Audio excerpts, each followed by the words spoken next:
الحمد للہ رب العالمین الصلاۃ والسلام علی سید الانبیاء والمرسلین اما بعد فاعوذ باللہ من الشیطان الرجیم بسم اللہ الرحمن الرحیم الصلاۃ والسلام علیک یا رسول اللہ وعلی آلک واصحابک یا حبیب اللہ الصلاۃ والسلام علیک یا نبی اللہ وعلی آلک واصحابک یا نور اللہ۔ نبی پاک صلی اللہ تعالی علیہ وآلہ وسلم نے ارشاد فرمایا کہ جو مجھ پر درود پاک پڑھنا بھول گیا وہ جنت کا راستہ بھول گیا۔ صلو علی الحبیب صلی اللہ تعالی علی محمد صلی اللہ علیہ وسلم، صلاۃ و سلام علیک یا سید یا رسول اللہ۔ قرآن مجید فرقان حمید کی آیات ترجمے کے ساتھ آئیے سنتے ہیں۔ اعوذ باللہ من الشیطان الرجیم، میں اللہ تعالیٰ کی پناہ میں آتا ہوں شیطان مردود سے۔ بسم اللہ الرحمن الرحیم، اللہ کے نام سے شروع جو نہایت مہربان رحم والا۔ الرحمن علم القرآن، رحمان نے اپنے محبوب کو قرآن سکھایا۔ خلق الانسان، انسانیت کی جان محمد کو پیدا کیا۔ علمہ البیان، ما کانا وما یکون کا بیان انہیں سکھایا۔ الشمس والقمر بحسبان والنجم والشجر يسجدان، سورج اور چاند حساب سے ہیں اور سبزے اور پیڑ سجدہ کرتے ہیں۔ والسماء رفعها ووضع الميزان، اور آسمان کو اللہ نے بلند کیا اور ترازو رکھی ألا تطغوا في الميزان، کہ تراز یعنی ترازو میں بے اعتدالی یعنی نا انصافی نہ کرو۔ وأقيموا الوزن بالقسط ولا تخسروا الميزان، اور انصاف کے ساتھ تول قائم کرو اور وزن نہ گھٹاؤ۔ والأرض وضعها للأنام، اور زمین رکھی مخلوق کے لیے، فيها فاكهة والنخل ذات الأكمام، اس میں میوے اور غلاف والی کھجوریں، والحب ذو العصف والريحان، اور بھس کے ساتھ اناج اور خوشبو کے پھول۔ فبأي آلاء ربكما تكذبان، تو اے جن و انس تم دونوں اپنے رب کی کون سی نعمت جھٹلاؤ گے؟ خلق الإنسان من صلصال كالفخار، اس نے آدمی کو بنایا بجتی مٹی سے جیسے ٹھیکری۔ وخلق الجان من مارج من نار، اور جن کو پیدا فرمایا آگ کے لوکے سے۔ فبأي آلاء ربكما تكذبان، تو تم دونوں اپنے رب کی کون سی نعمت جھٹلاؤ گے؟ رب المشرقين ورب المغربين، دونوں پورب کا رب اور دونوں پچھم کا رب۔ فبأي آلاء ربكما تكذبان، تو تم دونوں اپنے رب کی کون سی نعمت جھٹلاؤ گے؟ مرج البحرين يلتقيان، اس نے دو سمندر بہائے کہ دیکھنے میں معلوم ہو ملے ہوئے۔ بينهما برزخ لا يبغيان، اور ہے ان میں روک کہ ایک دوسرے پر بڑھ نہیں سکتا۔ فبأي آلاء ربكما تكذبان، تو اپنے رب کی کون سی نعمت جھٹلاؤ گے؟ يخرج منهما اللؤلؤ والمرجان، ان میں سے موتی اور مونگا نکلتا ہے۔ فبأي آلاء ربكما تكذبان تو اپنے رب کی کون سی نعمت جھٹلاؤ گے؟ وله الجوار المنشآت في البحر كالأعلام اور اسی کی ہیں وہ چلنے والیاں کہ دریا میں اٹھی ہوئی ہیں جیسے پہاڑ۔ فبأي آلاء ربكما تكذبان تو اپنے رب کی کون سی نعمت جھٹلاؤ گے؟ صدق اللہ العظیم۔ ماشاء اللہ الکریم، سورہ رحمان کی مبارک آیات کی آپ نے تلاوت سنی ہے۔ اللہ تعالی ہمیں قرآن کریم سننے کی بھی توفیق عطا فرمائے اور پڑھنے کی بھی سعادت نصیب فرمائے، آمین۔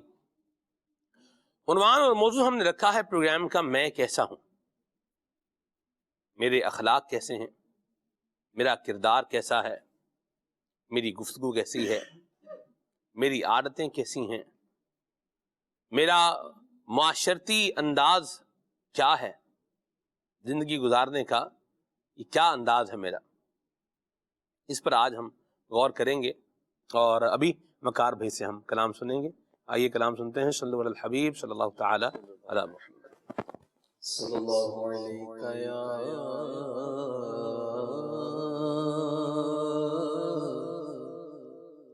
رسول اللہ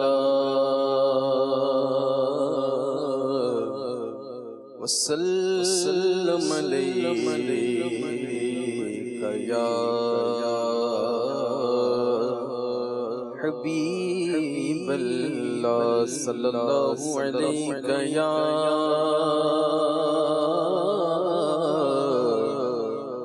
رسول اللہ وسلم علیک یا حبیب اللہ۔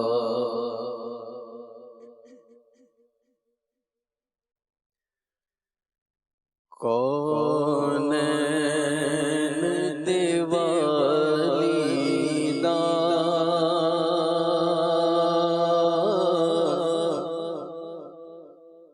گھر بار بڑا سونا، کونین دیوالی دا دیوالی دا گھر بار بڑا سونا سونا، کونین دیوالی دا کونین دیوالی دا گھر بار بڑا سونا سونا سورور دی مدینے دا مدینے دا سورور دی مدینے دا مدینے دا سورور دی مدینے دا دربار بڑا سونا۔ میں ایک لفظ کا معنی بتا دوں۔ ویسے یہ ساؤں جو لفظ ہے نا، یہ پرانی پنجابی کا لفظ ہے، ابھی بھی مستعمل ہے، لوگ جو ہے وہ رب دی ساؤں جو ہے وہ استعمال کرتے ہیں۔ ساؤں کا مطلب ہوتا ہے قسم، ساؤں رب دی یعنی خدا کی قسم، مدینے دا دربار بڑا سونا۔ جی سونا سورور دی مدینے دا مدینے دا سورور دی مدینے دا دربار بڑا سونا سونا سورور دی مدینے دا مدینے دا سورور دی مدینے دا دربار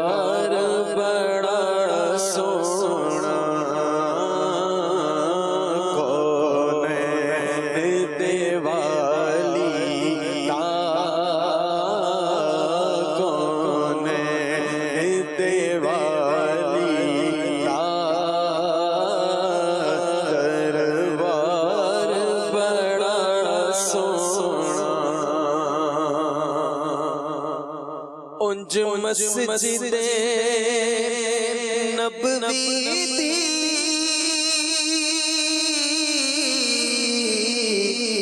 ہر چیز نرالی ہے انج مسجد نبوی دی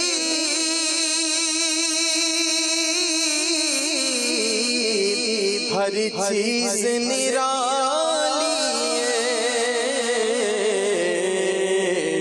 پر جیڑا روزے دے نال جڑیا جیڑا روزے دے نال جڑیا جڑیا جیڑا روزے دے نال جڑیا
سب رستے مدینے دے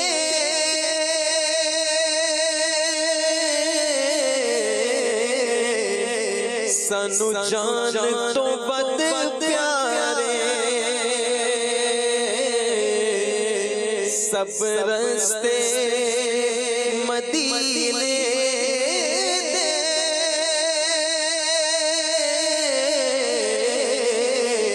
سانو جان تو ود پیارے او سانو جان تو ود پیارے پر جیڑا روزے نو جاندا اے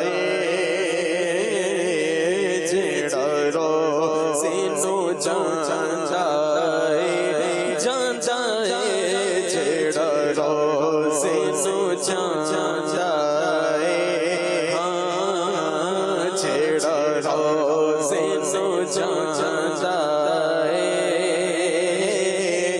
بازار بڑا سونا جیڑا روزے نو جاندا اے جاندا اے جیڑا روزے نو جاندا اے ہاں جاندا اے جیڑا روزے نو جاندا اے بازار بڑا سونا جیڑا روزے نو جاندا اے بازار بڑا سونا سورب دی مدینے کا دربار بڑا سونا دنیا دیا سفراں تو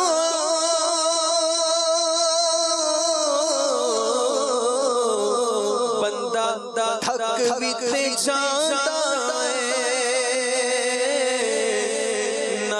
اک بھی تے جاندا اے دنیا دیا سفراں تو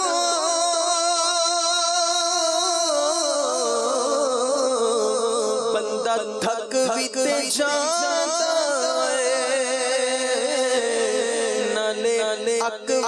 جاتا پر سفر مدینے کا پر سفر مدینے کا مدینے کا پر سفر مدینے کا مدینے کا پر سفر مدینے کا ہر بار بڑا سونا پر سفر مدینے کا مدینے کا پر سفر مدینے کا ہر بار بڑا سونا سونا رفتی مدینے کا ہر بار بڑا سونا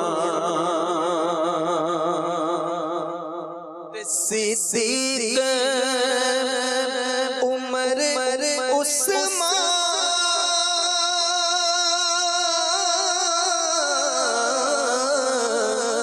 حیدر تمہیں واری جان صدیق عمر عثمان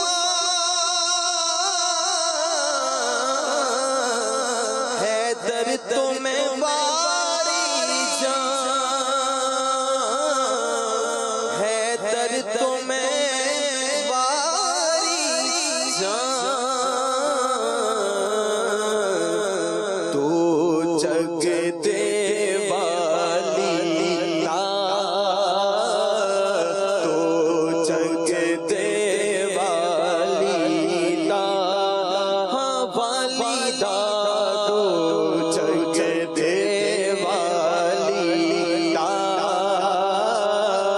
ہر یار بڑا سونا سونا تو جگ دے والی کا تو جگ دے والی کا ہر یار بڑا سونا سونا تو جگ دے والی کا تو جگ دے والی کا ہر یار بڑا سونا رفتی مدینے کا رفتی مدینے کا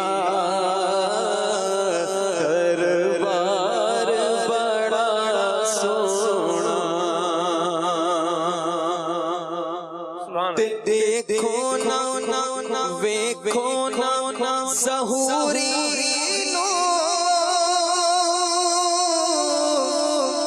نسبت نو ذرا دیکھو او ویکھو نا ظہوری نو نسبت نو ذرا دیکھو نسبت نو ذرا دیکھو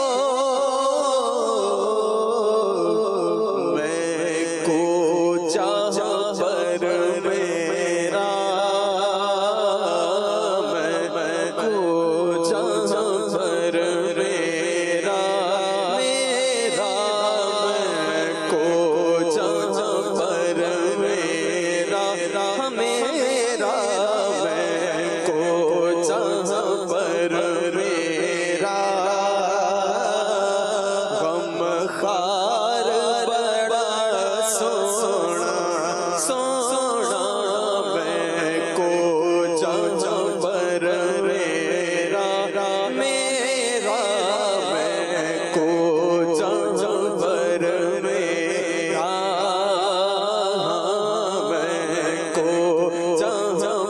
پر میرا میرا کو جا پر میرا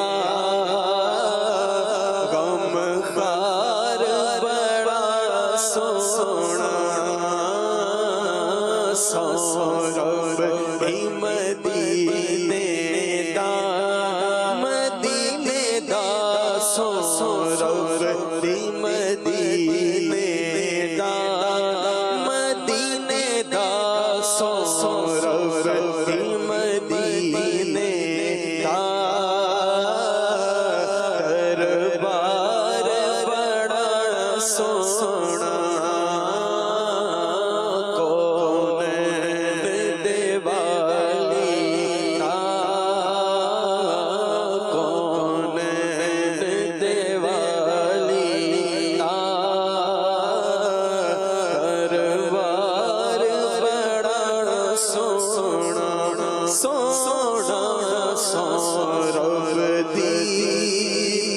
مدینے دا دربار بڑا سونا سونا سونا. مرحبا مرحبا ظہوری صاحب رحمۃ اللہ علیہ کا کلام بہت ہی پیارے انداز میں وقار بھائی ماشاءاللہ بڑے ذوق کے ساتھ آپ نے پڑھا. اللہ آپ کو برکت عطا فرمائے. اور مجھے حج 2023 کا اس دوران جو ہم نے ایک سفر کیا سفر طائف یہ جو ہے وہ مجھے یاد آیا. اور ولی دعوت اسلامی اویس متین مدنی بھائی یہ بھی ہمارے ساتھ سفر میں تھے. ملتان شریف کے عاشقان رسول کی جو ہے وہ ایک تعداد تھی بلکہ انہی گاڑی جو ہے بھری ہوئی تھی میں بھی ان کے ساتھ تھا. یوں ہمارا ایک الحمدللہ آپس میں جو ہے وہ جانے کا جدول بنا کہ ہم جو ہے وہ زیارت کے لیے بنو سعد بھی جائیں اور طائف بھی جائیں.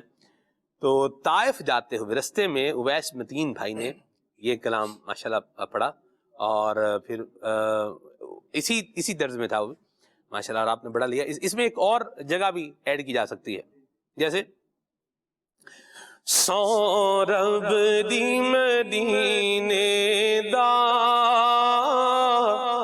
دربار بڑا سونا سورب دی مدینے دا سورب دی مدینے دا سورب دی یوں بھی اس کو شامل کیا جا سکتا ہے. بہرحال تو یہ بہت اتنا یقین مانے اس میں جو ہے وہ مزہ آیا اس سفر میں. اور پھر ان کا ایک بڑا پیارا سا میٹھا سا ان کا جو ہے وہ انداز ہے.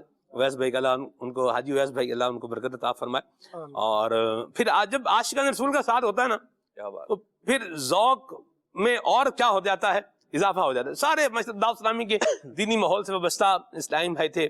اب میں نام لوں گا کچھ کے نام مجھے یاد ہے کچھ کے نام یاد نہیں ہے تو وہ بات جو ہے وہ رہ جائے گی. بہرحال اسی میں ٹھیک ہے اللہ برکت عطا فرمائے. اور اللہ اس سال بھی حج مبرور جو ہے وہ نصیب فرمائے ہم سب کو. اللہ یہ سعادت نصیب فرمائے. بندہ مدینے جا رہا ہو اور کہتا جا رہا ہو کہ سو رب دی اللہ دی قسمیں سو رب دی مدینے دا دربار بڑا سونا. سبحان اللہ.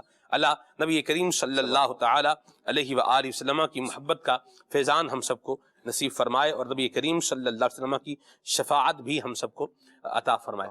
موضوع پر آتے ہیں پروگرام کے عنوان پر میں کیسا ہوں. سیلف اکاؤنٹیبلٹی پر مبنی انشاءاللہ آج کا ہمارا یہ گفتگو کا معاملہ رہے گا. قرآن پاک اور حدیث پاک کی روشنی میں اگر ہم دیکھیں بلال بھائی تو اپنے معاملات کا جائزہ لینا محاسبہ کرنا اس بات پر غور کرنا کہ میں کیسا ہوں کیا اہمیت ہے اس کی کیا قرآن و حدیث میں اس پہ رہنمائی آئی ہے کچھ ارشاد فرمائیں. نحمده ونصلي ونسلم على رسوله النبي الكريم اما بعد فاعوذ بالله من الشیطان الرجیم بسم اللہ الرحمن الرحیم. یہ جو سوال ہے کہ میں کیسا ہوں اگر دیکھا جائے تو میں کہوں گا کہ یہ اسلام کی خوبیوں میں سے ایک خوبی ہے. سبحان اللہ. اسلام کے محاسن میں سے ایک بہت بڑا حسن اسلام کا یہ ہے کہ اسلام بار بار انسان کو یہ بات ریکال کرواتا ہے کہ وہ یہ سوال اپنے سامنے روزمرہ زندگی میں ضرور رکھے کہ میں کیسا ہوں. اور ہمیں جو اللہ تبارک و تعالیٰ نے اس دنیا میں پیدا فرما کر ہمیں بھیجا اور ایک پورا زندگی کا نصاب ہمیں قرآن و حدیث کی روشنی میں عطا کیا، نبی کریم صلی اللہ تعالیٰ علیہ وآلہ وسلم کو ہماری رہنمائی کے لیے مبعوث فرمایا، اور ساتھ میں اللہ تبارک و تعالیٰ نے ہم سب کو عقل کی جو خیرات عطا فرمائی ہے، اور ہمارے اندر خیر اور شر کو سمجھنے کا جو پہلو ہماری ذاتوں کے اندر جو ودیت فرمایا ہے، اس کا تقاضا یہ ہے کہ انسان بار بار اس طرف سوچے کہ میں کیسا ہوں۔ ودیت فرمایا ہے یعنی رکھا ہے ہمارے اندر، کیونکہ اسلام کا ایک بہت جو بنیادی عقیدہ ہے بہت بڑا، ایک تو عقیدہ توحید ہے، سب سے بڑا عقیدہ، اور ایک جو بہت بڑا عقیدہ جو قرآن میں کثرت کے ساتھ بہت زیادہ بیان ہوا ہے وہ ہے عقیدہ آخرت۔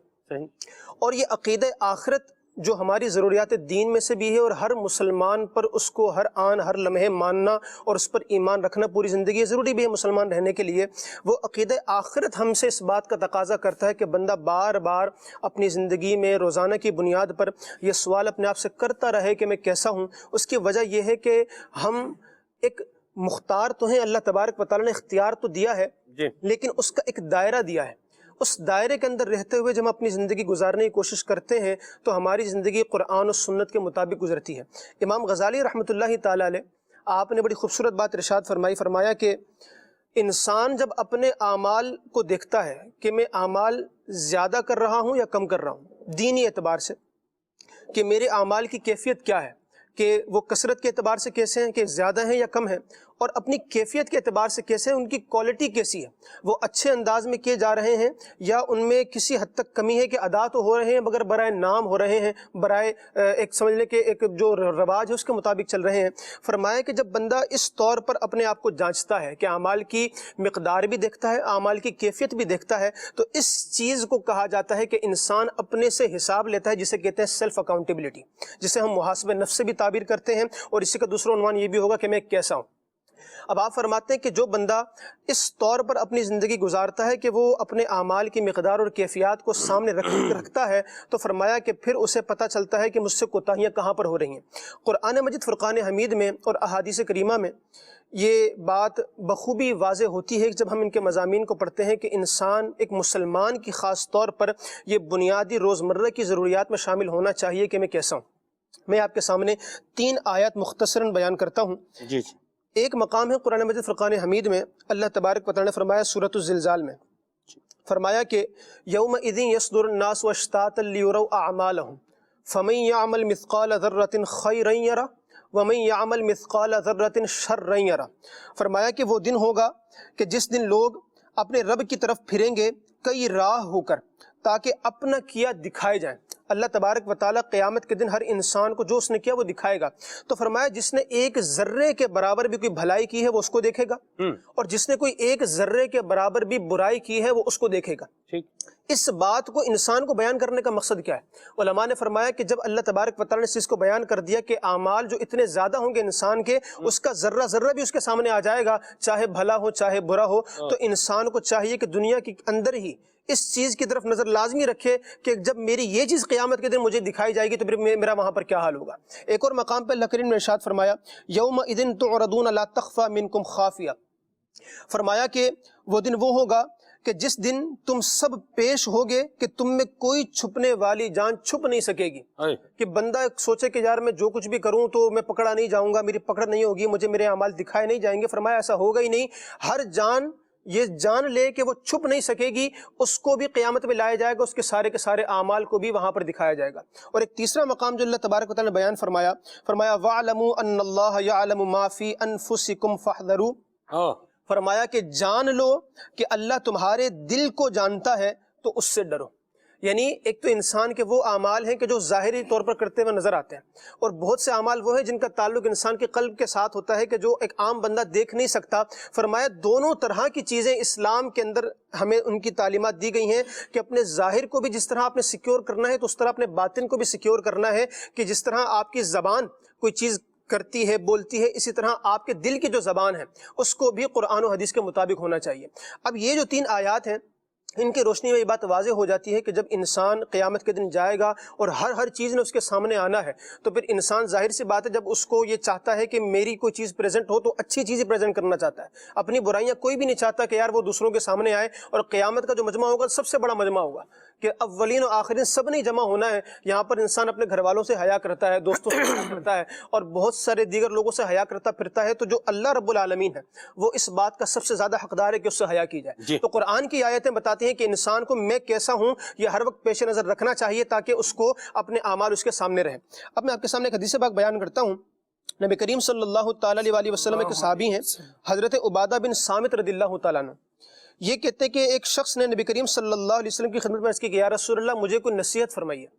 اب نبی کریم صلی اللہ تعالیٰ علیہ وسلم کیا نصیحت فرمائیں گے، سبحان اللہ۔ آپ نے ارشاد فرمایا کہ جب کسی کام کا ارادہ کرو تو اس کے انجام میں غور و فکر کر لو، اگر انجام اچھا ہے تو کر لو، اور اگر انجام برا ہے تو پھر اسی وقت وہاں پر رک جاؤ۔ یہ اتنی خوبصورت بات ہے کہ جب بندہ کوئی بھی عمل کرنے جائے تو جب وہ عمل سے ہی انسان کا کردار بنتا ہے، جو اعمال کرے گا وہی اس کو بتائیں گے کہ میں کیسا ہوں۔ تو جب انسان اعمال کرنے سے پہلے ہی رک جائے گا اور اس کے انجام میں غور و فکر کر لے گا، تو جب وہ اچھے عمل کو چوز کرے گا اور اس کے مطابق عمل کرنے کی کوشش کرے گا تو انشاءاللہ اس کا کردار بھی اچھا ہوگا، اور جب وہ اپنے آپ سے یہ سوال کرے گا کہ میں کیسا ہوں تو اس کے سامنے انشاءاللہ اچھی چیز آئے گی۔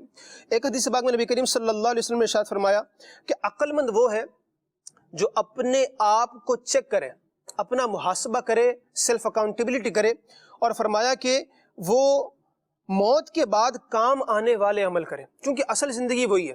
دنیا میں جتنے مذاہب ہیں اس بات سے کوئی انکار نہیں کرتا، یہ سبھی کا عقیدہ ہے کہ مرنا ہم نے ضرور ہے، کیونکہ یہ کائنات کی وہ سچائی ہے، یہ وہ یونیورسل ٹروتھ ہے جس کو ہر بندے نے اپنی آنکھوں سے دیکھا ہوا ہے اور اس کو خود بھی پتہ ہے کہ میں نے یہ کرنا ہے۔ تو فرمایا عقل مند تو وہی ہے جو موت کے بعد والی زندگی کے لیے عمل کرے۔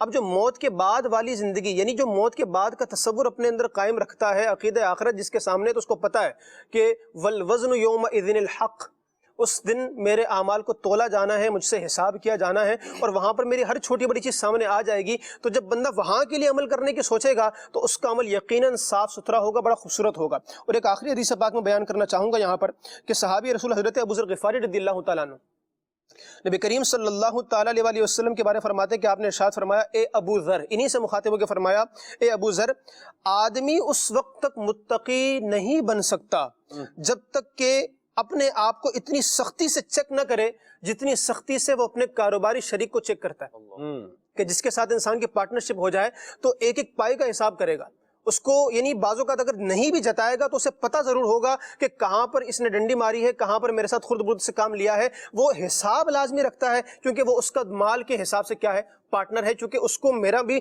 جو پروفٹ ہے وہ بھی مجھے حاصل ہو اور کہاں پر مجھے نقصان ہو رہا ہے وہ بھی اس کے سامنے رہے۔ تو فرمایا کہ آدمی اس وقت تک متقی نہیں بن سکتا جب تک اپنے آپ کو اتنی ہی سختی سے چیک نہ کرے جس طرح اپنے ساتھی شریک کو چیک کرتا ہے۔ فرمایا اس کا فائدہ یہ ہوگا کہ اسے معلوم ہو جائے گا کہ اس کے کھانے پینے پہننے کی چیزیں کون سی حلال کی ہیں اور کون سی حرام کی۔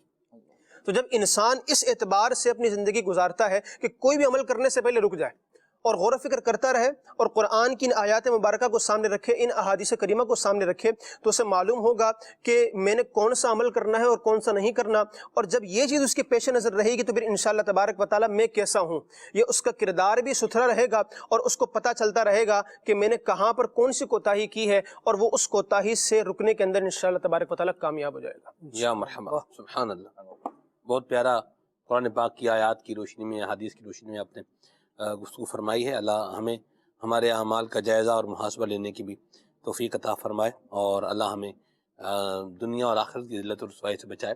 عبدالرحیم میں یہ بتائیے کہ قیامت کے دن آدمی کو کس بات پر افسوس ہوگا اور وہ کیا وہاں پر تمنا کرے گا، کچھ اس حوالے سے آپ فرمائیں۔ بسم اللہ الرحمن الرحیم۔ جس طرح کہ ماشاء اللہ بلال بھائی نے بھی کافی زبردست گفتگو فرمائی اور آیات مبارکہ احادیث مبارکہ کی روشنی میں اس بات کو بیان فرمایا، اور جب سلسلے کی ابتدا ہوئی تو آپ نے بھی اس بات کو بیان فرمایا تھا کہ آج کے اس دور کے اندر ہر بندہ اپنی ذات کے متعلق یہ سوچتا ہے کہ میں کیسا ہوں، چاہے اس کی ذات ہو، اس کا ڈریسنگ ہو، اس کا اٹھنا بیٹھنا ہو، کھانا پینا ہو، ایون اس کو کوئی بھی چیز ہو، تو ہر بندہ آج کے اس دور کے اندر اس چیز کے بارے میں فکر مند ہے کہ مجھے کیسا ہونا چاہیے، مجھے کیسا دکھنا چاہیے، لوگ مجھے کیسا دیکھنا چاہتے ہیں۔ لیکن جو دوسرا پہلو ہے جو کہ آج کا ہمارا موضوع بھی ہے کہ میں کیسا ہوں، یقیناً جو ہماری نیت ہے اس ٹاپک کو رکھنے کی وہ یہی ہے کہ ہم آخرت کے حوالے سے ہم اس بات کو سوچیں کہ میں کیسا ہوں.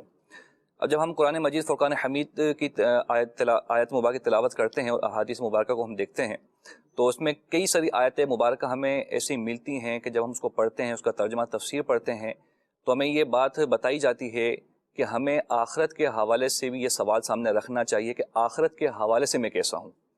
جیسے کہ ایک آیت مبارکہ کہ اللہ تبارک و تعالیٰ قرآن مجید فرقان حمید میں ارشاد فرماتا ہے یومئذ یتذکر الانسان وانى له الذکریٰ، کہ اس دن ہر انسان سوچے گا. ہر انسان، یہاں پہ آیت مبارکہ میں الانسان فرمایا گیا، نہ مومن کی بات ہوئی نہ کافر کی بات ہوئی، کہ فرمایا الانسان. اب کافر بھی سوچے گا، مومن بھی سوچے گا، مسلمان بھی سوچے گا، لیکن فرمایا وانى له الذکریٰ، لیکن اس دن سوچنے کا موقع ہی نہیں ملے گا. ہر کوئی بندہ یہ سوچے گا کہ اب میں یہاں تک آ پہنچا ہوں، مجھے سب کچھ بتایا گیا تھا، سمجھایا گیا تھا، لیکن میں کچھ کر نہیں سکا. اب آگے جو دوسرا حصہ اس آیت مبارکہ کا، یقول یا لیتنی قدمت لحیاتی، اب ہر بندہ، ہر انسان اس دن یہ تمنا کرے گا کہ کاش میں نے اپنی اس زندگی کے اندر آج کے دن کے لیے میں کچھ بھیج چکا ہوتا، لیکن اب اس کے پاس جو ہے وہ اس کے ہاتھ میں کچھ بھی نہیں ہے، سب اسے نکل چکا ہے.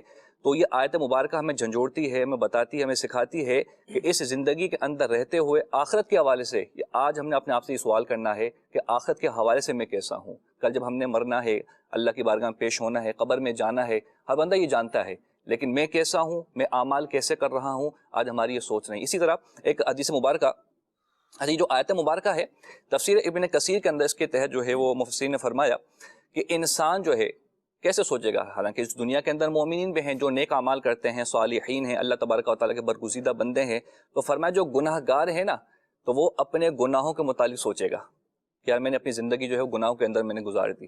اور جو نیک ہے وہ مزید نیکیاں نہ کرنے سے جس کو محرومی ہوئی ہے وہ اس کے متعلق سوچے گا کہ جو نیکیاں میں نے کی ہیں وہ بہت کم کی ہیں، مجھے اس سے مزید زیادہ کرنی تھی. حدیث مبارکہ ایک جو میں نے پڑھی تو نبی پاک علیہ السلام نے ارشاد فرمایا کہ اگر کوئی شخص اپنی پیدائش کے دن سے لے کر قیامت تک اپنے منہ کے بل رینگتا رہے، منہ کے بل چلتا رہے، اور اللہ تبارک و تعالیٰ کی اتنی عبادت کرے کہ وہ عبادت کر کر کے بوڑھا ہو جائے، اس کی عمر گزر جائے، تو پیارے آقا علیہ السلام نے ارشاد فرمایا کہ قیامت کے دن پھر بھی وہ یہ خواہش کرے گا کاش کہ مجھے دنیا میں دوبارہ بھیج دیا جائے، میں اس سے بڑھ کے اللہ کی عبادت کر کے واپس آؤں.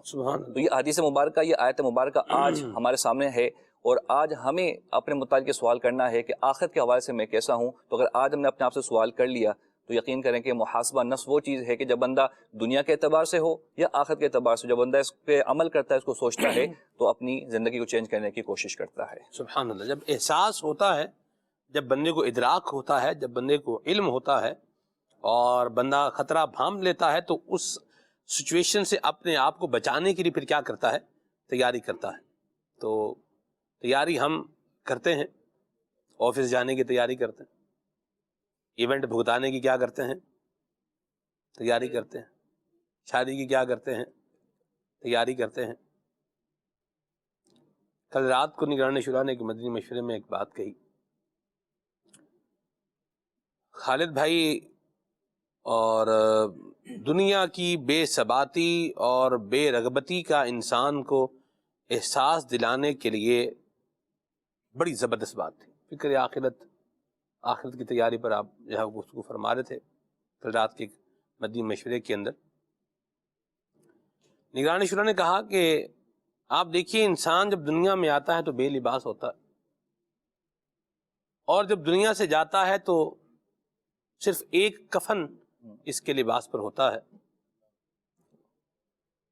تو جینے سے لے کر مرنے تک یہ کفن پہننے کے لیے سارا سفر کیا ہے یہ بندے نے کیا ہے.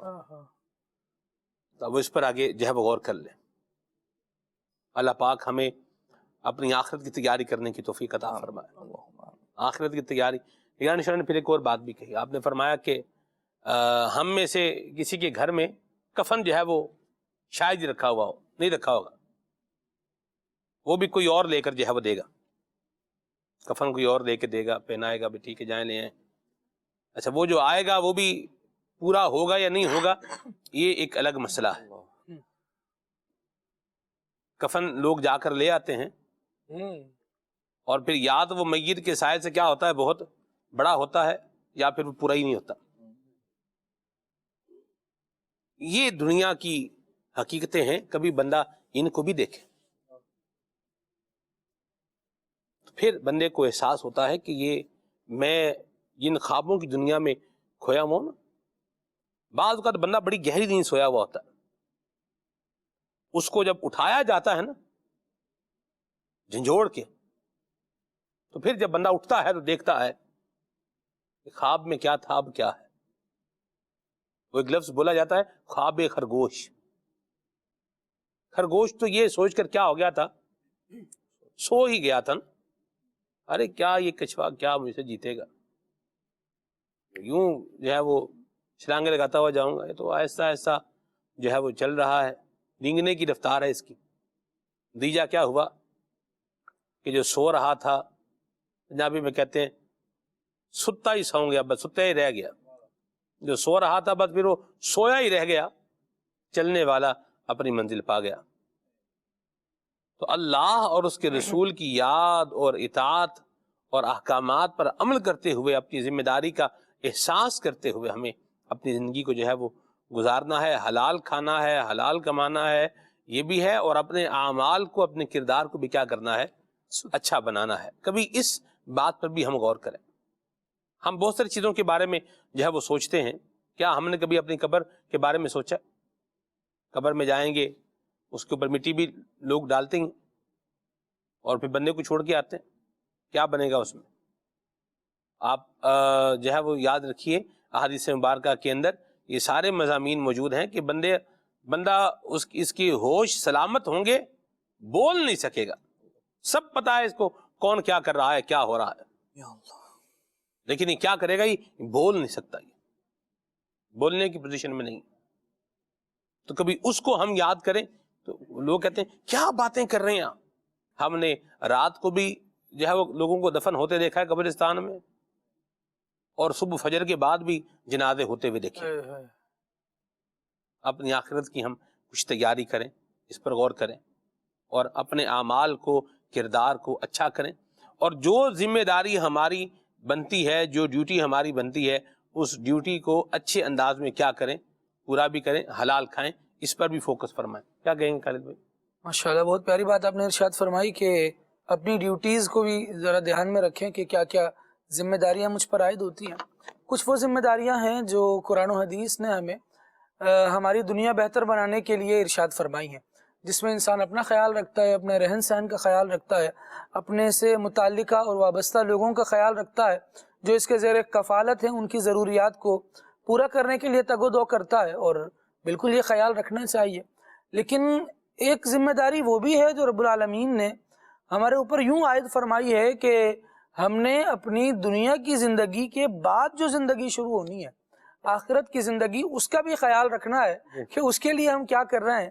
مالک و مولا قرآن مجید میں ارشاد فرماتا ہے یا ایھا الذین آمنوا قوا انفسکم واہلیکم نارا، اے ایمان والوں اپنے آپ کو اور اپنے گھر والوں کو جہنم کی آگ سے بچاؤ. اس آیت کریمہ کی تفسیر میں علماء نے مختلف اقوال بیان فرمائے ہیں، اور اس کا ایک واضح معنی ان تفاسیر کی روشنی میں یہ بھی سامنے آتا ہے کہ بندہ اپنے آپ پر بھی ذرا غور کر لے کہ کہیں میرے اعمال وہ تو نہیں ہیں جو جہنم کے لیے میرا سامان بن رہے ہوں، جہنم کے لیے میرا زاد راہ بن رہے ہوں، وہاں کا توشہ بن رہے ہوں. میں چیزیں جمع تو کر رہا ہوں، اسباب بروئے کار لا رہا ہوں، لیکن اس کے بعد میں پل کہاں کا بنا رہا ہوں، کس راستے پر چل رہا ہوں، یہ مجھے آخر میں پہنچائے گا کہاں پر. انسان کو یہ غور کرتا رہنا چاہیے، اور کوشش اس کی یہ ہو کہ اپنے آپ کو بھی جہنم سے بچائے، اپنے گھر والوں کو بھی بچائے. یعنی ایک بڑی محدود سی باؤنڈری ہے جو اس کا ابتدائی درجہ ہے کہ یہ ذمہ داری اس پر عائد ہوتی ہے. ورنہ تو یہ بات بھی ہے کہ انسان جو ہے وہ اللہ تبارک و تعالیٰ کا نائب ہے، اللہ تبارک و تعالیٰ کا اس زمین میں خلیفہ ہے، اور اس کی یہ ذمہ داری ہے کہ وہ اللہ تبارک و تعالیٰ کے احکامات کو اور اس کے عطا کردہ نظام کو اس دنیا میں رائج کرنے کے لیے کوششیں کرتا رہے، نیکی کی دعوت دے، برائی سے منع کرے، کہ لوگوں کو ایسے کاموں میں دیکھے جو اللہ اور اس کے رسول کی نافرمانی کا سبب بنتے ہیں، تو یہ ان کو بتائے کہ تم جہنم کی آگ کو بھڑکا رہے ہو اور وہ کام کر رہے ہو جو جہنم میں لے کر جانے والے ہیں. یعنی کر تو یہ سارے ہی لوگوں کے لیے سکتا ہے، ساری دنیا کے لوگوں کی اصلاح کی کوشش کا ایک نعرہ جو شیخ طریقت امیر اہل سنت دامت برکاتہم العالیہ نے ہمیں عطا فرمایا ہے، وہ بھی ایک لیول ہے انسان کی زندگی کا، لیکن ویری فرسٹ جو اس نے کام کرنے ہیں یا جو اس پر انتہائی ابتدائی ذمہ داریاں عائد ہوتی ہیں، ان میں یہ ہے کہ یہ اپنے آپ کو تو جہنم سے بچانے کی کوشش کرے، اپنا بھلا کرنے کی تو کوشش کرے، اپنے گھر والوں کا بھلا کرنے کی تو کوشش کرے۔ پھر کسی نے بڑی پیاری بات سلمان بھائی یہ کہی ہے اور بڑی دل کو لگتی ہے، سید امیر اہل سنت دامت برکاتہم العالیہ سے مدنی مذاکرے میں ہم نے یہ سنی کہ ارشاد فرمایا کہ انسانیت کی سب سے بہترین خدمت یہ ہے کہ اسے اللہ تبارک و تعالیٰ کی ناراضی سے بچایا جائے، اسے جہنم کی آگ سے بچایا جائے۔ اب اس ذمہ داری کو جب بندہ لے کر آگے بڑھتا ہے، آپ کسی کے دو وقت کی روٹی کے لیے دو وقت کی روٹی مہیا کرنے کے لیے، اس کا پیٹ بھرنے کے لیے ساری تگ و دو لگا کے رکھیں، لیکن پیٹ اس کا بھرنے میں اپنی قبر کو آگ سے بھر رہے ہوں، تو یہ طریقہ بالکل بھی مناسب نہیں ہے کہ اس کی دنیا کے چکر میں آپ اپنی آخرت کیوں برباد کریں گے۔ لہٰذا ابتدائی مرحلہ یہ ہے کہ اپنے آپ کو تو سیکیور کرے، اپنے آپ کو تو جہنم سے بچائے، پھر اپنی اولاد کو بچائے، اور پھر جہاں جہاں تک اس کی اپروچ ہے اللہ رب العالمین جل وعلا کے دین کی دعوت دیتا رہے، لوگوں کو برائی سے منع کرتا رہے، اور قبر و آخرت کو پیش نظر رکھے۔ عقیدہ آخرت جس طرح بلال بھائی گفتگو کر رہے تھے، یہ ایک بہت بنیادی عقیدہ ہے مسلمانوں کا۔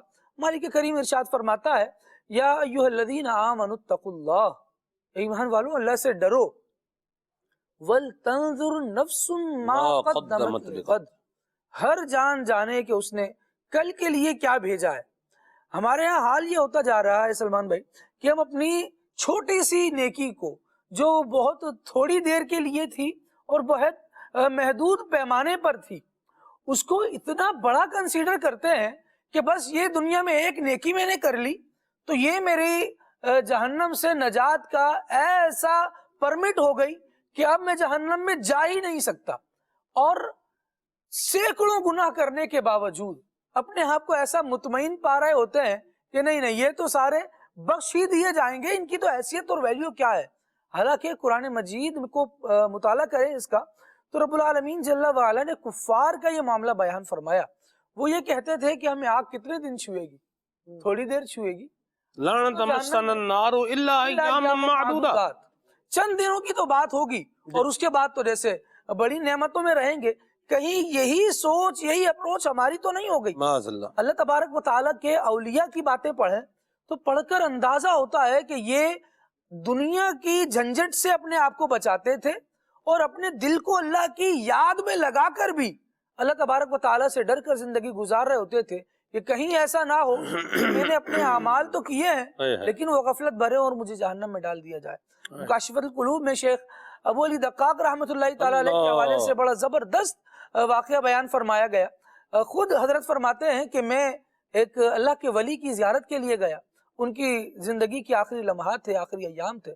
میں وہاں پہنچتا ہوں تو پتہ چلتا ہے کہ حضرت فرما رہے ہیں کہ حضرت رو رہے ہیں۔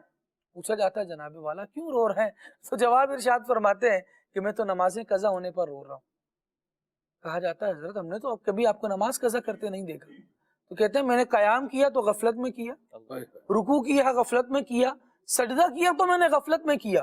یعنی عبادت کرنے کے باوجود بھی ایک انداز کیا ہے کہ اپنی بہت ساری عبادت کو بھی بندہ بہت تھوڑا شمار کر رہا ہے اور اس میں کوتاہی ڈھونڈ رہا ہے۔ اور واقعی سلمان بھائی ہمارا عمل ہے نا، ہمارا عمل ہم دیکھیں، ہم کسی بندے کو راضی کرنے کے لیے بڑھیں تو ہم اس کو بھی راضی نہیں کر پاتے اور اس کی ڈیمانڈز کے مطابق بھی پورا پروٹوکول نہیں دے پاتے۔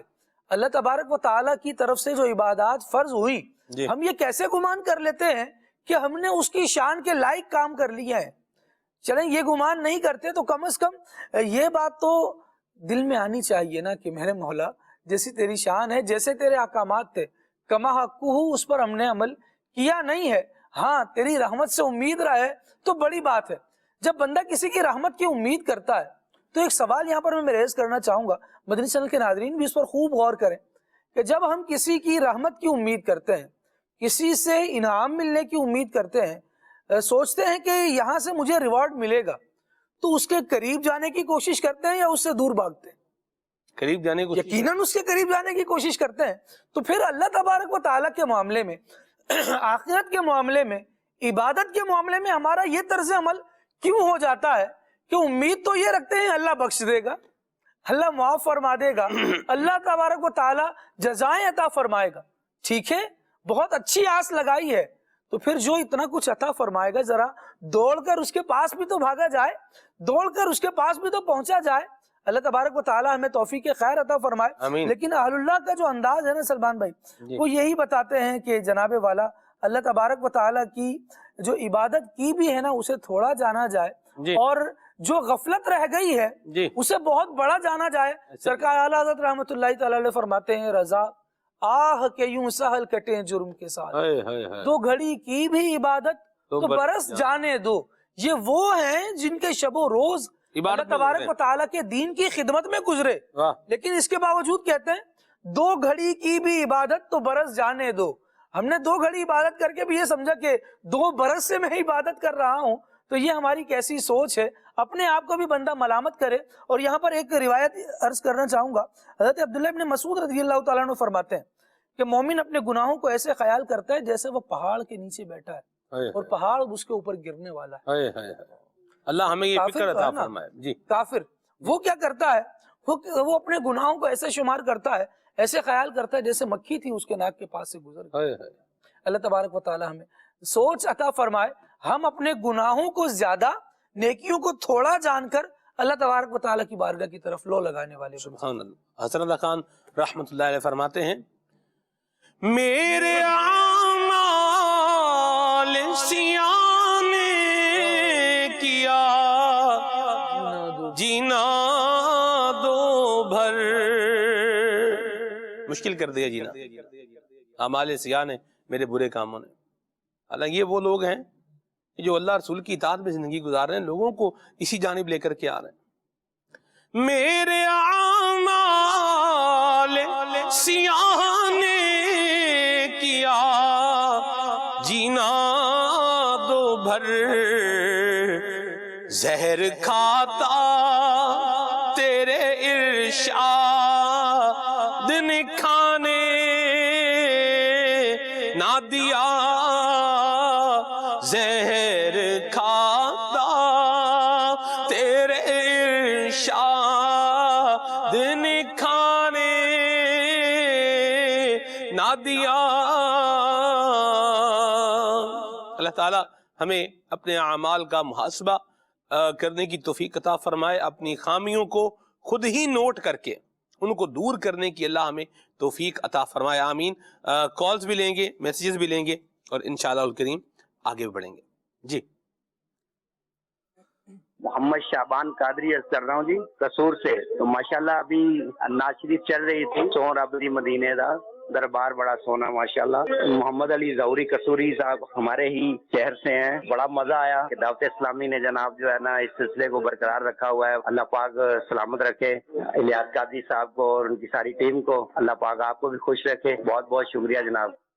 آباد رہیں، خوش رہیں. جی، میرا نام حمزہ یاسین ہے، میں اکاڑا سے بات کر رہا ہوں. میں دارالمدینہ انٹرنیشنل اسلامک اسکول میں پڑھتا ہوں. پیارے سلمان انکل کیسے ہیں آپ؟ وقار بھائی نے آج بہت پیاری نعت پڑھی ہے، مدینے کی یاد میں رلا دیا. اللہ پاک آپ کو سلامت رکھے. جزاک اللہ خیرہ. دعوت اسلامی زندہ باد. واہ بھائی واہ، مرحبا، ماشاءاللہ. حضور کی محبت کے بھی اپنے ہی انداز ہیں. کبھی یہ بندے کو رلاتی ہے، کبھی یہ بندے کو کیا کرتی ہے، ہنساتی ہے. کبھی خندہ زیر لب ہے، کبھی گریا ساری شب ہے، کبھی غم کبھی طرب ہے. نہ سبب سمجھ میں آیا نہ اسی نے کچھ بتایا. اللہ اکبر، سبحان اللہ. آباد رہیں بیٹا، جیتے رہیں، خوش رہیں ماشاءاللہ. بہرحال جو سن کر کے آنسو بہا رہا ہے، یقیناً وہ جو روتا ہے اس کا کام ہوتا ہے. صوفیہ یہ بات فرما گئے ہیں کہ آنسو جو ہوتا ہے نا، یہ جس لیے بہ رہا ہوتا ہے یہ بندے کو اس طرف لے جاتا ہے. آنسو امیر سنت فرماتے ہیں جو روتا ہے اس کا کام ہوتا ہے. تو جو حضور کی یاد میں رو رہا ہے، آنسو یعنی آپ کی طرف آنے کے لیے میں کیا کر رہا ہوں، اپنے اشک بہا رہا ہوں. اللہ اللہ سبحان اللہ. وقار بھائی اس کا پھر اپنا ہی ذوق ہے. سبحان اللہ. جی کال لیتے ہیں. میرا نام علی گڑھ اتاری ہے. میں ضلع شیخ پورہ خانگڑھ میں عرض کر رہا ہوں. ماشاء اللہ کھلے آنکھ صلی اللہ کہتے کہتے سلسلہ جاری ہے. ایک کلام کی فرمائش کی وہ سوئے لالا زار پھرتے ہیں تیرے دن ہے بہار پھرتے ہیں. یا مرحبا ماشاء اللہ.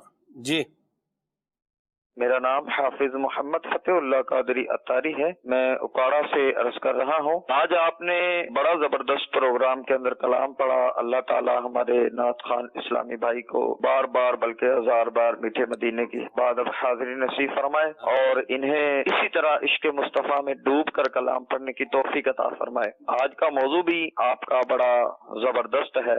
آج میری آپ سے گزارش ہے کہ مجھے یہ کلام سنا دے. مدینے کے زائر سلام ان سے کہنا. آخر میں پڑھیں گے انشاءاللہ. حافظ صاحب آباد رہیں خوش رہیں سلامت رہیں. اللہ برکت دے آپ کو. کیا وقار بھائی نے واقعی بہت اچھا کلام پڑھا. ویسے اچھے کلام ہی پڑھتے ہیں. اس کا کریڈٹ ماشاءاللہ آپ کو بھی جاتا ہے کیونکہ آپ نے کہا تھا کہ اس طرز میں ایسے پڑھیں تو اللہ آپ کو بھی سلامت رکھے. جزاک اللہ خیر. شکراً جزیلاً. جی کال لیتے ہیں. محمد ارسلان اتاری مدینہ الاولیاء ملتان سے بات کر رہا ہوں. کل صلی اللہ کہتے کہتے میں آج کا موضوع بہت ہی پیارا ہے. میں کیسا ہوں. وقار بھائی آپ سے عرض ہے کہ پلیز اب یہ والا کلام سنا دیں. کرے چارہ سازی زیارت کسی کی. بہت پیارے کلام کی فرمائش کی ماشاءاللہ. ہے پاک رتبہ فکر سے اس بے نیاز کا کلام سنائیں. ٹھیک ہے جی. خلیفہ میں سنت کی منقبت سنوا دیں. ٹھیک ہے جی. ایک طویل جو ہے یہ واٹس اپ ہے میسیج ہے ہمارے پاس. بار آگے چلتا ہوں میں. آج کے پروگرام کی اپریسیشن ہے اور نعت کی فرمائش ہے. ہو کرم سرکار تو ہو گئے غم بے شمار. ٹھیک ہے جی. اللہ رحمت فرمائے. لیا سے میسیج ہے. جزاک اللہ خیرہ. اور میری سنت کی منقبت سننی ہے. غلام مصطفیٰ بھائی ہیں وہاڑی سے. مرحبا سبحان اللہ. حل بھائی وہاڑی آپ کا پھر وہی جواب ہے. آپ سے تو اب یہ سوال آپ نے ختم کر دیا میرا. یعنی آپ یہاں گئے تو یہ سوال آپ نے میرا کیا کر دیا. وہ جواب 2 مرتبہ دے کے سوال ہی میرا ختم کر دیا آپ نے خالد بھائی. چلیں بار میں تو بہاڑی گیا بھی ہوں اور بہاڑی سے کیا ہوا ہوں گزرا بھی ہوں اور کئی بار یہ ہوا ہے. مجلس رابطہ بالعلماء والمشائخ کی جب میرے پاس اس وقت بھی بہاڑی شہر میں گیا تھا میں. عدنان بھائی کا گھر بھی ضلع اس کو بہاڑی لگتا ہے. ضلع بہاڑی لگتا ہے. ضلع بہاڑی ہے. تحصیل میلسی ہے ان کی. ضلع بہاڑی. چلیے بہرحال آگے چلتے ہیں جی. وقار بھائی سے عرض ہے کلام سنائیں. حاجیوں کے بن رہے ہیں قافلے پھر یا نبی. حاجیوں کے بن رہے ہیں. یہ بھی اس کی ایک طرز ہے. وقار بھائی سے عرض ہے کلام سنا دیں. آسیوں کو در تمہارا مل گیا. کچھ کلام لیں وقار بھائی پھر آگے چلتے ہیں انشاءاللہ. صلی اللہ علیہ وسلم. کرے چارہ سازی زیارت کسی کی. کرے چارہ سازی زیارت کسی کی. برے زخم دل کے برے زخم دل کے ملاحت کسی کی. بھرے زخم دل کے ملاحت کسی کی. کرے چارہ سازی زیارت کسی کی. عجب پیاری پیاری ہے صورت کسی کی.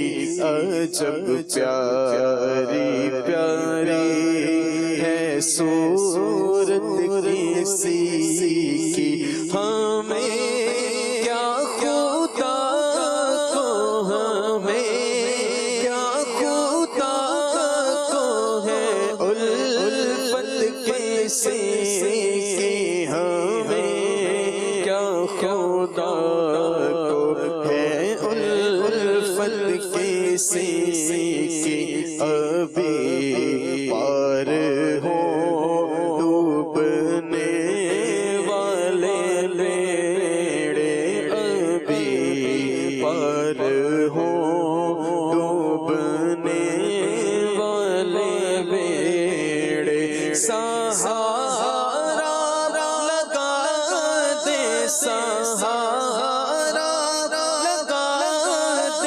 جو رحمت کسی کی سہارا لگا دے، جو رحمت کسی کی برے زخم دل کے، برے زخم دل کے، ملامت کسی کی کرے چارہ سازی، زیارت کسی کی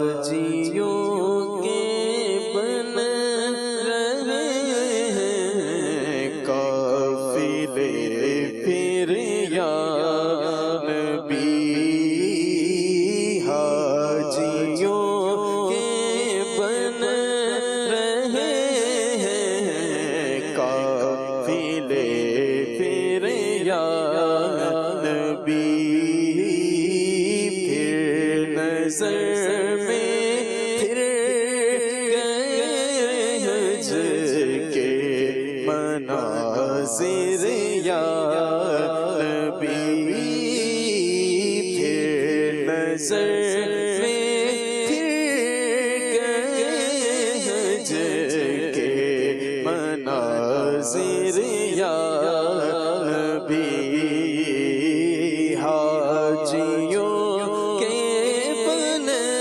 رہے ہیں قافلے پھر یا نبی، کر رہے ہیں جانے والے، کر رہے ہیں جانے والے حج کی اب تیاریاں، کر رہے ہیں جانے والے، کر رہے ہیں جانے والے حج کی اب تیاریاں، رہ نہ جاؤں میں کہیں کر دو کرم پھر یا نبی، رہ نہ جاؤں میں کہیں کر دو کرم پھر یا نبی، آہ پلے زر نہیں، آہ پلے زر نہیں، راتے سفر سرور نہیں، آہ پلے زر نہیں، راتے سفر سرور نہیں، تم بلا لو، تم بلانے پر ہو قادر یا نبی، تم بلا لو، تم بلانے پر ہو قادر یا نبی، پھر نظر میں پھر گئے حج کے مناظر یا نبی، وہ سوئے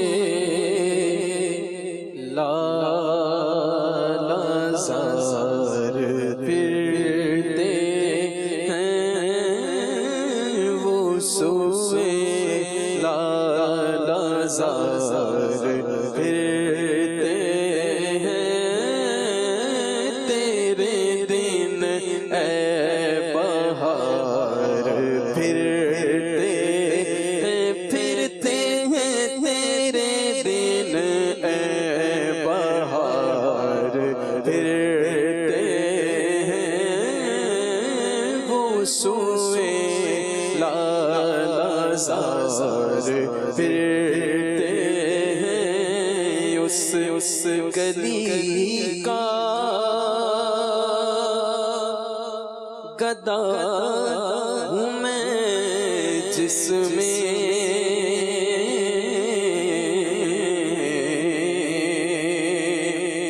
اس گلی کا گدا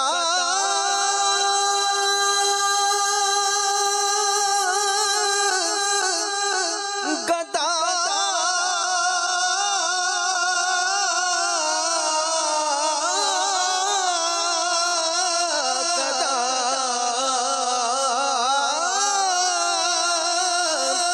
اس گلی کا گدا ہوں میں جس میں مانگتے تاجدار پھرتے ہیں مانگتے مانگتا تو ہے مانگتا کوئی شاہوں میں دکھا دو جس کو میرے سرکار سے ٹکڑا نہ ملا ہو کیوں تاجداروں دیکھی کبھی خواب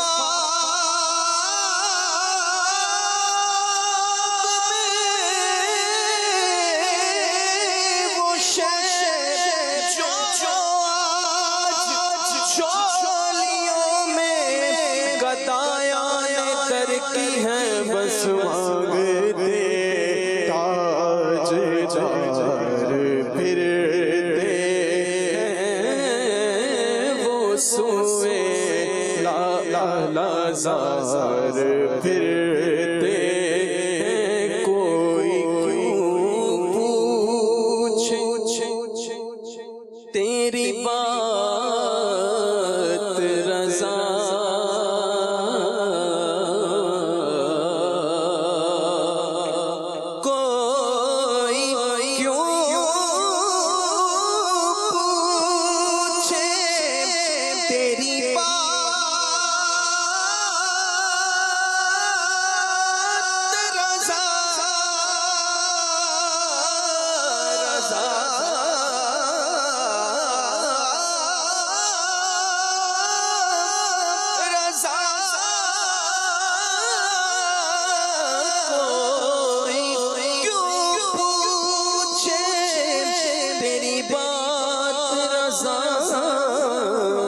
تجھ سے شہزار پھرتے ہیں تجھ سے شہزار پھرتے ہیں تجھ سے تجھ سے تجھ سے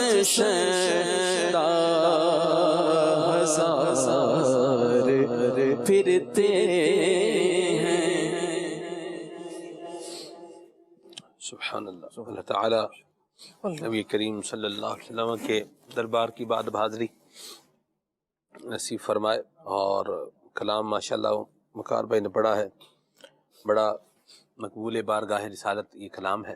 اللہ ہمیں حضور کی محبت کا ذوق بھی عطا فرمائے. ہم آپ کو یہاں پر ایک ویڈیو پیکیج دکھا رہے ہیں، پھر انشاءاللہ آگے بڑھیں گے. جی اگر صرف یہ دیکھ لینا کہ اگر ہم ایک مسلمانوں کے عیب کو پر پردہ ڈالنے کا مزاج ہم بنا لیں، جب تک شریعت واجب نہ کرے کسی کا عیب ظاہر نہ کرے. مجھے صاحب ایسا ہی ہے؟ ایسا ہی ہے، بالکل. حکم یہ ہے کہ جو کسی مسلمان کی پردہ دری کرے گا، یعنی اس کا عیب کھولے گا، تو اللہ تعالیٰ اسے گھر بیٹھے رسوا کر دے گا. اور جو کسی کا عیب چھپائے گا، اللہ تعالیٰ قیامت کے دن اس کے عیب چھپائے گا. اچھا، اسی طرح مجھے یاد آ گیا، امیر اہل سنت نے ایک دو مرتبہ ذکر فرمایا، یعنی کہ چند ایک افراد ایسے بھی گزرے ہیں نا کہ جنہوں نے امیر اہل سنت کی مخالفت بے تحاشا کی، پبلکلی بھی، جہاں بیٹھے نجی محفلوں میں بھی. تو امیر علیہ سنت نے فرمایا کہ ان کے خلاف نا پورا پلندہ ان پر اعتراضات کا اور ان پر چیزوں کا میرے پاس آیا کہ یہ ان کی پوری وہ ہے شیٹ ہے، ان کی ہسٹری شیٹ ہے ان کی. لیکن میں نے اسے یا ضائع کروا دیا نا، ہاں میں نے اسے کھولا ہی نہیں اور اسے میں نے ضائع کروا دیا کہ نہیں، میں نہ کسی کے ایپ پڑھوں گا نہ بیان کروں گا. سبحان اللہ. اور یہ ان لوگوں کے بارے میں ہے کہ جن کا مجھے پتا ہے کہ ان کی لب و لہجہ، الفاظ، انداز کس قدر شدید تکلیف ہے. تو یہ ایک مومنانہ صفت ہے، یہ مومنانہ صفت ہے جو پچھلے بزرگوں کے حوالے سے ہوتا تھا نا، کہ ایک بزرگ جو ہے وہ جا رہے تھے تو پیچھے کوئی گالیاں دیتا جا رہا تھا، تو وہ اپنے علاقے میں پہنچے تو فرمایا کہ اب جو کچھ کہنا نا ادھر ہی کہہ لو، آگے میرا گلی میری شروع ہو جائے گی تو میرا جاننے والا تمہیں کوئی تکلیف نہ دے. تو اب یہ کیا ہے، یہ سوچ ہے. امام احمد بن حنبل رضی اللہ تعالیٰ عنہ کا واقعہ یعنی کہ اتنا خوبصورت ہے. پہلے آپ کو کوڑے مارے گئے، بلا ناغا کوڑے ہوتے تھے، 10 کوڑے مارنے کے بعد بندہ چینج ہو جاتا تھا کہ اب اس کی ذرا ہمت کم ہو گئی ہوگی تو دوسرا تازہ دم بندہ ہے، روزانہ کوڑے پڑتے اور خون جو ہے وہ پورے قمیص پہ اور بدن پہ لگ جاتا تھا. تو جب یہ سب جو ہے وہ سارا سلسلہ ہوا، کئی سال چلتا رہا، اور اس کے بعد جب بادشاہ چینج ہوا اور اس کا عقیدہ چینج ہوا اور آپ کو اس نے رہا بھی کر دیا اور آپ کو اعزاز بھی نئے سرے سے دیا کہ آپ امام المسلمین ہیں، اور آپ کا لقب اس وقت سب سے پہلے بنا تھا امام اہل سنت اور امام المسلمین، اللہ یہ لقب. تو اس وقت کسی نے کہا کہ حضور جن لوگوں نے آپ کو کوڑے مارے اور جس بادشاہ نے آپ پہ ظلم کیا، آپ ان کے بارے میں کیا کہتے ہیں؟ تو آپ نے فرمایا کہ مجھے کوڑے مارنے والا کوڑے مارنے سے ابھی فارغ نہیں ہوتا تھا، میں اس کو معاف کر دیتا. اللہ اللہ اللہ. جس کا یہ پتہ کہ ہو سکتا ہے کل دوبارہ یہی مارے آگے. فرمایا کہ میری وجہ سے قیامت کے دن نبی پاک علیہ الصلوۃ والسلام کے کسی امتی کو سزا ہو تو مجھے کیا فائدہ ہوگا؟ سبحان اللہ سبحان اللہ. یہ امام محمد بن حنبل بڑی بات ہے. یہ ظرف کی بلندی اور اصل جو یعنی کہ سنت قلبیہ ہے نا، عفو درگزر والی، یہ اس پر عمل کرنے کا ایک اعلیٰ درجہ ہے. ویڈیو پیکج بھی جو ہے وہ آپ نے دیکھا ہے اور گفتگو بھی جو ہے وہ آپ سماعت فرما رہے ہیں. اعلیٰ حضرت نے لکھا ہے، آپ فرما رہے ہیں کہ اف بے حیائیاں کہ یہ منہ اور تیرے حضور، اف بے حیائیاں کہ یہ منہ اور تیرے حضور، ہاں تو کریم ہے تیری خو درگزر کی ہے. بے ہنر و بے تمیز کس کو ہوئے ہیں عزیز، ایک تمہارے سوا تم پہ کروڑوں درود. ہم یہ بات کبھی اس اعتبار سے جو ہے وہ ہم سوچیں کہ بعض اوقات لوگ جو ہے وہ اپنے آپ کو ایک عجیب وے میں جو ہے وہ لے کے جا رہے ہوتے ہیں، چھوٹے چھوٹے کام کر رہے ہوتے ہیں اور ان کو بہت بڑا سمجھ رہے ہوتے ہیں کہ ہم تو یہ بھی کر رہے ہیں، وہ بھی کر رہے ہیں، یہ بھی کر رہے ہیں، وہ بھی کر رہے ہیں. اور کوئی آپ دیکھیں گے کہ کوئی اتنے بڑے کام بندہ بولے بہت بڑے نیک اعمال کر رہے ہیں، ایسا نہیں ہوتا. تو بعض اوقات بندہ اپنے آپ کو یہ سمجھتا ہے کہ میں بڑے کسی جو ہے مقام پر یہ بڑا کام کر رہا ہوں، میں یہ کام کر دیا، یہ کر لیا، وہاں یہ کر دیا، یہاں یہ کر دیا، وہاں یہ بنا دیا، یہاں یہ بنا دیا. تو جو بات ہے وہ یہی ہے کہ اللہ پاک کی بارگاہ میں بندہ عاجزی کے ساتھ رہے اور انکساری کے ساتھ رہے. بارگاہ خدا بندی میں جب میرا پیش ہونے کا انداز ہے تو وہ کیسا انداز ہے، اس پر بھی جو ہے وہ غور کرنے کی حاجت ہے کہ میں اپنے آپ کو مٹا کر، اپنے آپ کو گرا کر، اور یوں بولیے کہ اپنے اعمال کو کچھ بھی نہ سمجھتے ہوئے اللہ پاک کی بارگاہ میں پیش ہوتا ہوں، یا کس انداز میں پیش ہوتا ہوں. اہل اللہ کا آپ دیکھیں، میرے سنت کا انداز آپ دیکھیں. آپ فرماتے ہیں کہ آپ نے ایک مقام پر کہا کہ خدا کی قسم میرے پاس تو نیکی ہے ہی کوئی نہیں، شایان شان بارگاہ الہی، یہ آپ کا ایک انداز ہے. اور بندہ مومن کا انداز کیا ہے، یہی ہونا چاہیے. اتنے لاکھوں کو نیکی کے رستے پر لگایا اور آپ کی کیا خلوت، کیا آپ کی جلوت، کیا آپ ان کو میرے سنت کو آپ مدنی مذاکرے میں دیکھیں آپ، کبھی آپ کو موقع ملے اور پھر مدنی مذاکرے میں، خصوصی مدنی مذاکرے میں آئیں، اس میں شرکت فرمائیں. کبھی اللہ توفیق دے کوئی ایسا موقع بن جائے آپ 1 to 1 پاس بیٹھ کر کے آپ کو کوئی شرکت کی سعادت مل جائے، بات سننے کی سعادت مل جائے، اس میں بھی آپ کو جو ہے وہ نیکی کی، خیر کی، بھلائی کی، پارسائی کی، آخرت کی تیاری کی ہی جو ہے وہ بات ملے گی. لیکن اس کے سارے کاموں کے باوجود آپ کا اپنا انداز جو ہے وہ کیا ہے، اور ہم اپنے آپ پر غور کریں کہ ہم اپنے اعمال پر کہیں یہ تو نہیں سوچ رہے کہ ہم نے تو کیا کر لیا، بڑے بڑے جو ہے وہ کام کر لیے. میں چاہوں گا اس پر کچھ بلال بھائی، عبدالرحیم بھائی آپ جو ہے وہ گفتگو فرمائیں کہ بارگاہ الہی میں جب بندہ حاضری دے تو پھر عاجزی کے ساتھ انکسار طبیعت میں لا کر کے مٹا کے حاضری دے. خالد بھائی ابھی میں یہاں پر سلمان بھائی بالکل کوٹ کرنا چاہوں گا، اور یہ میں نے عدنان چشتی بھائی سے سنا اور بڑا لطف دیا اس جملے نے. کہا کہ جب اللہ تبارک و تعالیٰ کی بارگاہ میں بندہ حاضر ہے نا اور اپنی کم مائگی کا اور ان ساری چیزوں کا اعتراف کر رہا ہے، فرمایا یہ کیا عاجزی ہے. حقیقت یہ ہے کہ بندہ اللہ تبارک و تعالیٰ کے سامنے ہے کیا، کچھ بھی تو نہیں ہے. عاجزی تو وہاں کرے جہاں کچھ ہو تو پھر جھک رہا ہو. یہاں تو حقیقت ہی یہ ہے کہ اللہ تبارک و تعالیٰ کی کیا بلند و بالا شان ہے اور بندے تیری حیثیت کیا ہے. تو یہ خوش نصیب افراد ہوتے ہیں جو اس بات کو سمجھتے ہیں اور پھر اللہ تبارک و تعالیٰ کی بارگاہ میں اس سچائی کا اعتراف کر رہے ہوتے ہیں.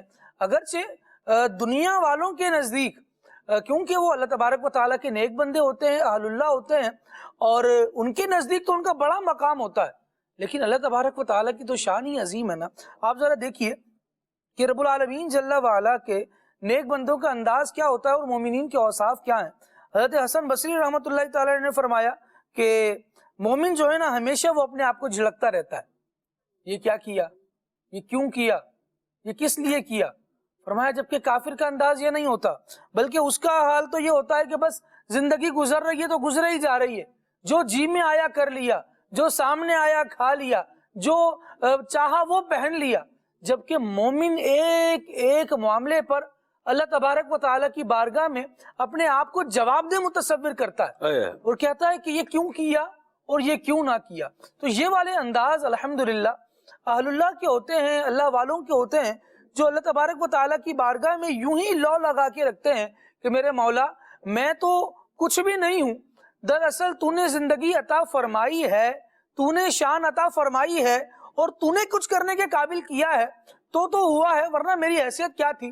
اس بات کو بیان کیا جاتا ہے وما توفیقی الا باللہ، میرے پاس تو توفیق بھی نہیں ہے. جو کچھ کر پا رہا ہوں، اگر کوئی گناہ سے بچ پا رہا ہوں تو اللہ تبارک و تعالیٰ کی عطا کی ہوئی توفیق سے نیکی کر پا رہا ہوں، تو یہ بھی اللہ تبارک و تعالیٰ کی توفیق. تو اللہ تبارک و تعالیٰ کی بارگاہ میں بندے کو ایسے ہی رہنا چاہیے کہ میرے مالک کی شان بہت بلند ہے اور خس خس جنہ قدر نہیں، یہ حال ہے. ہماری تو اتنی بھی قدر نہیں ہے، تو اللہ تبارک و تعالیٰ کی شان تو بہت ہی بلند و بالا.